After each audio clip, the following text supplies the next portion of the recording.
Also, it happens that sometimes you have a payment, but it's splitted on multiple expenses. Remember the first one we did, we select an expense account directly. But imagine 10,000 was given out, and when the guy was returning the money, 5,000 was spent on purchases of something thing.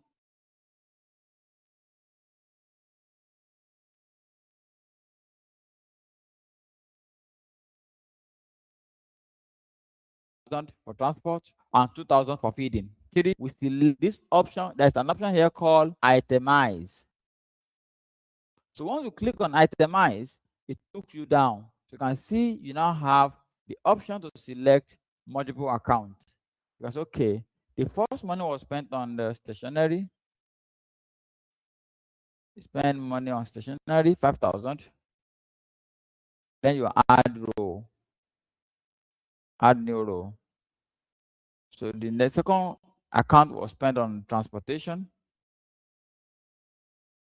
Oh, we don't have transportation. I think we have traveling. So that's 3,000. Remember, traveling and traveling are not the same. We only select that for the purpose of the class. If you want to attach this to cost center, you can also attach tag. Remember tag? You can attach the tag to something also and save this. And this transport expenses is not related to any cost center.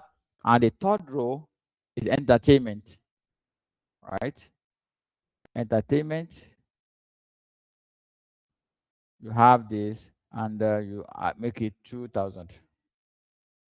So you can add your notes to it. You want to add anything to it, you add all your notes.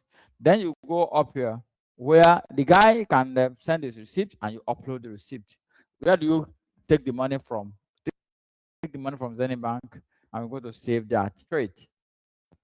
That is how we handle multiple transactions on a single item. I mean, multiple items on a single transaction. Is that clear, please?